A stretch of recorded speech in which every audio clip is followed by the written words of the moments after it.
अस्सलाम वालेकुम, welcome back to my YouTube channel. अच्छा, टॉक्सिक पीपल के बारे में सुना है, टॉक्सिक फ्रेंड के बारे में सुना है, मतलब रिलेटिव के बारे में सुना है, लेकिन ये हस्बैंड भी क्या टॉक्सिक होते हैं? तो आज हम इसके बारे में बात करेंगे और बात करने वाले हैं हस्बैंड और वाइफ के रिलेशनशिप के बारे में। इसके बारे में मैंने पहले भी वीडियो बना दी थी, लेकिन मुझे दोबारा रिक्वेस्ट आई कि आप इसके बारे में फिर से वीडियो बनाएं। तो इसके बारे में अगर हम बात करने पे आए ना तो बहस बहुत लंबी हो जाएगी और वीडियो भी बहुत लंबी हो जाएगी, लेकिन मैं कोशिश करूँगी कि इसको हम शॉर्ट से शॉर्ट वीडियो में या कम से कम वक्त में ही हम इसको कवर कर लें और मैं आप लोगों को बताने की कोशिश करूँ कि ये जो टॉक्सिक हस्बैंड होते हैं ना, ये कौन से होते हैं। अच्छा, ये जो टॉक्सिक हस्बैंड होते हैं ना, इनकी भी एक किस्म होती है, बल्कि आजकल देखा जाए ना तो इन्हीं की किस्म है। अब देखें यहाँ पे कोई वाइफ भी हो सकती हैं टॉक्सिक और हस्बैंड भी, दोनों हो सकते हैं। अब ये कौन लोग होते हैं? ये वो होते हैं जो आपको तंग करते हैं, जो आपको प्रवोक करते हैं। प्रवोक करने का मतलब है बिला वजह का तंग करना, ताने देना, मतलब इस तरह तंग करना कि अगला बंदा तंग आ जाता है। अगला बंदा इतना तंग आ जाता है ना आपसे कि आपको खुद ही पता होता कि यार ये अब ऐसा ऐसा फील करवाते हैं कि यार गलत हम ही हैं, आप तो ठीक हो। ये वो होती है हस्बैंड, ऐसे हस्बैंड। और ऐसे वाइफ भी होती हैं जो इतना ज़्यादा तंग करती हैं, जो ऐसे शो करवाती हैं हम तो ठीक हैं, आप ही गलत हो। तो ये चीज़ होती है हमारे यहाँ सोसाइटी में। क्या होता है ना कि जब शादी होती है ना, दो हस्बैंड वाइफ की, ये एक लड़का लड़की की शादी, वो हस्बैंड वाइफ बनते हैं, तो हमारे यहाँ पे शादी ना लड़का लड़की की नहीं होती। हमारे यहाँ पे शादी होती है फैमिली की, ख़ानदानों की शादियाँ हो रही होती हैं। तो वो जिन बेचारों की शादी हो रही होती है, बस वो बेचारे तो ख़ानदानों में पिसते रह जाते हैं। तो ये हमारे जो है ना, ज़्यादा अमल दखल जो होता है ना, लड़की क्या पहनेगी, कब जाएगी, खाना कब बनाएगी, किचन में कब जाएगी, कौन से कपड़े पहनेगी, हमारे यहाँ पे ये चीज़ जो है ये कौन डिसाइड कर रही होती है? सास।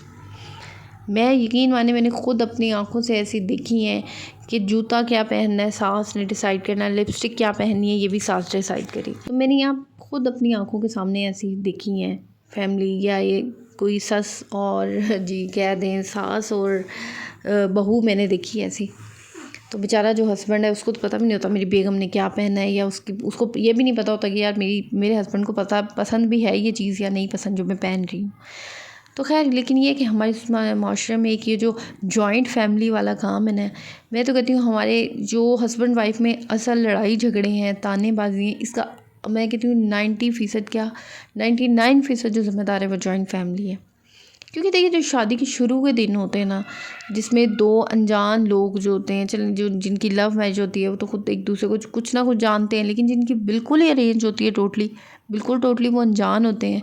स्टार्ट के दिनों में ही उन्होंने अपने आप को समझना होता है, उन्होंने एक अच्छा टाइम साथ स्पेंड करना होता है। तो हमारे यहाँ पे क्या होता है, वो स्टार्ट के दिनों में कौन घुसा होता है जी? कभी सास आ रही है तो जी, कभी बड़ी नंद आ रही है तो कभी जी घर वाले लेने आ रहे हैं, कभी छोड़ने जा रहे हैं। तो हमारे यहाँ पे ये चीज़ सीन चल रहे होते हैं। तो ये जो शुरू में अंडरस्टैंडिंग होनी होती है ना, वो नहीं होती अक्सर मियाँ बीवी में, वो नहीं हो पाती। क्योंकि बहुत से लोग शुरू में ही अमल दखल एक ऐसा करने लग जाते हैं कि यार हम इसको पहले ही नीचे दबा के रखें ताकि हमारे आगे ना बोल सकें। तो यानी वो शुरू में ही उनको ये होता है कि भाई हमारे तो इस तरह नहीं होता, इस तरह होता है। आप शुरू से ही जी आके सुबह उसको 4 बजे से उठाने लगी होती हैं।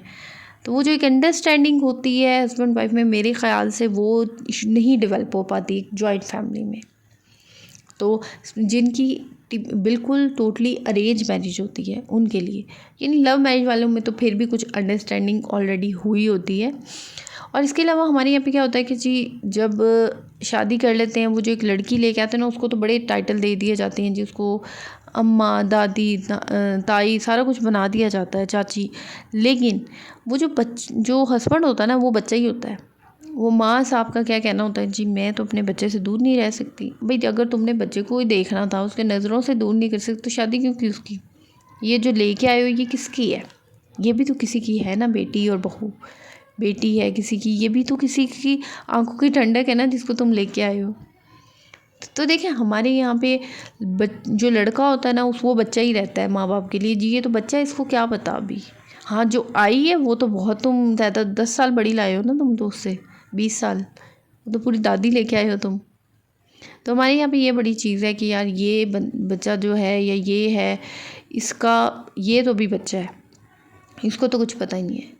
फिर जब होता है हमारे यहाँ पे क्या होता है कि जो बच्चा पैदा हो रहा होता है ना, तो हस्बैंड को तो बेचारे को वैसे कुछ पता नहीं होता जी। उसको पता होता है मेरी तो बीवी प्रेग्नेंट है बस। डॉक्टर की जा रही है सास, फिर ऊपर से ये जो छिले के दिन होते हैं जब बच्चा हो जाता है, तो क्या हो रहा होता है कि जी हस्बैंड को पता नहीं है जी सास हो रही है, बड़ी कोई नंद साथ है या अम्मी कोई नानी साथ है। तो यार जिसका बच्चा है उसको उठाने का मौका ही नहीं मिलता, उसको मौका ही नहीं मिलता कि मैं अपनी बीवी बच्चे के पास भी एक रात गुजारूँ, मैं अपने बीवी बच्चों को भी देखूँ, एक रात उनकी भी खिदमत देखूँ। तो वो फिर ज़ाहिर है उस पर क्या ज़िम्मेदारी पड़नी है उस हस्बैंड पे। फिर जब एक टाइम आता है जब वो अलग होता है तो फिर ज़ाहिर है उस पर तो कोई नहीं होती, क्योंकि सारी ज़िंदगी तो उसकी माँ ने किया धरा होता है उस लड़की का। फिर कसूर कहाँ जी, वो रिश्ता फिर बीच में से ऐसा, फिर लड़की ज़ाहिर है लड़की ने तो अपने हस्बैंड से ही वो करना होता है कि यार ये मेरी ख्याल रखेगा, लेकिन वो कहाँ, तब उसको आदत नहीं होती। लेकिन हमारे माशरे में कुछ ऐसी बहुत खुशनसीब लेडीज़ भी होती हैं जिनके हस्बैंड जो प्रेगनेंसी का दौर होता है उसमें बड़ी खिदमत करते हैं, बड़ा ख्याल रखते हैं, बड़ी मतलब एक वो बड़ा लाड उठाते हैं। तो अल्हम्दुलिल्लाह अल्लाह का शुक्र है कि मैं भी उन खुशनसीब लेडीज़ में से हूँ। लेकिन खैर हमारे यहाँ पे ये होता है कि यार हम डॉक्टर के जा रहे हैं, कौन जा रहे हैं जी साथ में, अंदर सास से आ रही है, वो जा रही है। यहाँ पे हमारे अगर बच्चा पैदा करना होता है तो जी डिसाइड कौन कर रहा होता है, या तो लड़की की माँ या लड़के की माँ कि जी इसकी ऑपरेशन होगा या डिलीवरी होगी नॉर्मल। तो अगले बंदे को तो पता भी नहीं होता कि क्या करना है क्या नहीं करना। उसको ये नहीं पता मैंने अपनी बीवी को कितनी तकलीफ़ से बचाना है या मेरी बीवी कितनी तकलीफ़ से गुजरेगी। तो ये चीज़ जो होती है हमारे यहाँ पे, जो बड़ी बूढ़ियों का अमल दखल है, आई थिंक उससे बहुत ज़्यादा काम ख़राब होता है। और जब वो खुद चली जाती हैं दुनिया से, तो यानी जब हस्बैंड आता है तो वो उसको तो पता ही नहीं होता कि यार मैंने भी ये ज़िम्मेदारियाँ उठानी है या मैंने अब ये मेरी ज़िम्मेदारी है, क्योंकि उसको शुरू से तो आदत ही नहीं होती ना इन्होंने बनाई हुई। तो ये चीज़ है कि हमारे माशरे में सबसे पहले तो जॉइंट फैमिली सिस्टम है। I just hate this system, मुझे बिल्कुल भी पसंद नहीं है ऐसा सिस्टम। यार ये सिस्टम सबसे बड़ी मैं कहती हूँ फजूल लानत है। मुझे तो ये बिल्कुल नहीं पसंद, जॉइंट फैमिली सिस्टम नहीं होना चाहिए। एक जो होती है ना अरेंज मैरिज, जिसमें प्योर अरेंज मैरिज होती है, जिसमें एक अंडरस्टैंडिंग के दिन होते हैं, तो वो क्या होते हैं, वो दोनों एक दूसरे को नहीं समझ पाते। हाँ लव मैरिज वाले तो चले एक दूसरे को पहले ही कुछ ना कुछ समझते हैं, जानते हैं, आते हैं, लेकिन वो अरेंज मैरिज वाले उनको नहीं होता बिल्कुल भी। तो हमारे माशरे में ये एक बहुत ज़्यादा है सोसाइटी में। तो हस्बैंड वाइफ का जो रिलेशन है वो ऐसा ऐसा तानेबाजी बन जाता है। अब वो कैसे तानेबाजी बनेगा, ज़ाहिर है जब आप किसको रखा हुआ है वहीं है, वो सारा दिन काम करेगी तुम्हारी माँ का, तुम्हारी बहन का, तो एट द एंड उसने आपको ताने ही मारने हैं। अब वो आपको कोई, जब आपको पता ही नहीं है कि उसको चाहिए क्या, उसको किस चीज़ की ज़रूरत है या क्या चाहिए, तो एट द एंड तो एंड में रात को तो आपको ताने ही मिलेंगे ना उसके मुँह से, जब वो सारा दिन खपती है करती है। तो यही होता है कि हमारे यहाँ पे हस्बैंड इस चीज़ को नहीं अंडरस्टैंड कर पाते। उनको क्या होता है, उनको हम तो अपने माँ बाप को नहीं छोड़ सकते, तो ये जो अगली आई है ये फालतू में आई है अपने माँ बाप को छोड़ के, ये नहीं उनकी औलाद थी। अपनी बेटी भी तो थी, वो भी तो तुम लोगों की औलाद होती है ना।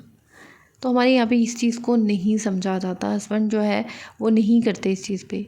फिर यहाँ पे कंप्रोमाइज़ लफ्ज़ एक बहुत होता है कि यार कंप्रोमाइज़ करो। ठीक है, कंप्रोमाइज़ एक हद तक किया जाता है। मैं ये नहीं कह रही कि आप कंप्रोमाइज़ इतना करें कि बस अगला बंदा आप हर किसी के सामने कंप्रोमाइज़ ही करती रहे। कुछ लेवल सेट होते हैं कंप्रोमाइज़ के, आप कर लें कि यार एक्स्ट्रा मैरिटल अफेयर नो, इस पर कोई कंप्रोमाइज़ नहीं है। देखिए मैं मानती हूँ ठीक है कंप्रोमाइज़, लेकिन कंप्रोमाइज़ तब चलता है जब दोनों तरफ पार्टनर कर रहे हो।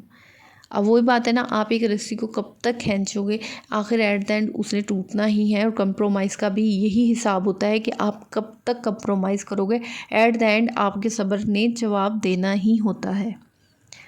तो ये चीज़ हमारे यहाँ पे नहीं समझे कि औरत है, औरत तो कंप्रोमाइज़ करे। लेकिन वही बात आ गई कि हमारे यहाँ पे कुछ औरतें ऐसी होती हैं जिन्हें सारा कुछ मैसर होता है, सब कुछ मिल रहा होता है, और वो ख़ुद अपने हाथों से ये कहती हैं भाई हमें तो ये चाहिए, मतलब तो फिर जब उन्हें वो सारा कुछ मिल जाता है तो फिर उनकी और कोई डिमांड होती है। एक नाशुक्रापन हमारे यहाँ पे माशरे में ये भी बहुत ज़्यादा है। लेकिन ये है कि हस्बैंड वाइफ का जो रिश्ता है उसको मजबूत करने के लिए इनमें एक फ़र्स्ट ऑफ ऑल जो सबसे पहली प्रायोरिटी आती है वो अंडरस्टैंडिंग होती है, जो हमेशा शादी के स्टार्ट के दिनों में हो रही थी। अब आप आके 10 से 20 साल बाद एक अपनी अंदर अंडरस्टैंडिंग पैदा करें तो वो कभी भी नहीं होगी।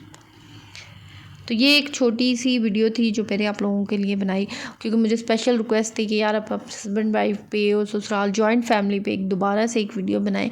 तो मैंने कहा चलें आप लोगों के लिए मैं यकीनन एक वीडियो लेके आती हूँ।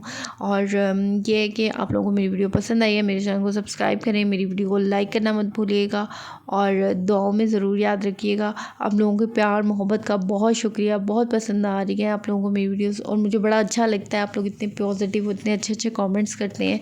इसी तरह बस मेरे कमेंट्स करते रहा करें और ये है कि अपना प्यार मुझे इसी तरह दिखाते रहें और दुआओं में याद रखिएगा। और कमेंट्स में मुझे यकीन है कि आप लोग अपना ज़रूर एक्सपीरियंस देंगी, आप अपना एक्सपीरियंस बताएं कमेंट्स में कि आपको क्या लगता है कि यानी ये जो जॉइंट फैमिली सिस्टम है इसका क्या मतलब, ये सही है या नहीं सही।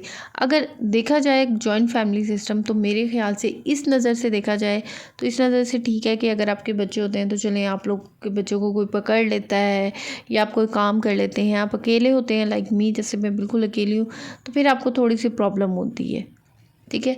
लेकिन ये होता है कि बच्चों वाली बाद में चीज़ आ जाती है, पहले आ जाती है हस्बैंड और वाइफ के रिलेशन के, वो वही डेज़ होते हैं शादी के स्टार्ट के दिन जब इन दोनों ने अंडरस्टैंडिंग देखनी होती है, एक दूसरे की रहन सहन, एक दूसरे को देखना होता है कि यार क्या पसंद है क्या नहीं पसंद, ये सारा कुछ जब देखते हैं तो फिर देन इनके अंदर एक अंडरस्टैंडिंग डेवलप होती है। तब थोड़ा सा बीवी को अंदाज़ा होता है कि अच्छा मेरे हस्बैंड की ये आदत है, इस वक्त इनको गुस्सा आया हुआ है, नहीं बोलना, ये है, ये खाते हैं, तो ये चीज़ होती है। हमारे यहाँ पे क्या होता है जी, सास या नंद बता रही होती है हमारे भैया ये खाते हैं, मेरा बेटा ये खाता है, तो वो जो लड़का है वो खुद अपने मुँह से बताए कि यार मुझे ये पसंद है, मैंने ये खाना है, तुम ये बनाओ।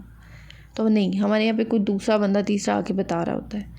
तो ये हमारी एक तल्ख़ हकीकत है और इसको कोई भी इग्नोर नहीं कर सकता, मुझे यकीन है। और वीडियो पसंद आई है चैनल को ज़रूर सब्सक्राइब करिएगा, वीडियो को लाइक करिएगा और सब्सक्राइब करना मत भूलिएगा। बेल आइकन का बटन दबा दें ताकि मेरी आइंदा आने वाली नई वीडियो आप तक लाजमी पहुंच जाए। और बस ये अब आप लोगों ने 1K करवाए, जल्दी जल्दी से मेरे 2K भी करवा दें चैनल को सब्सक्राइब करके, और हम अपनी फैमिली को ऐसे ही बढ़ाते रहेंगे। ओके जी, दुआ में याद रखिएगा। अल्लाह हाफिज़।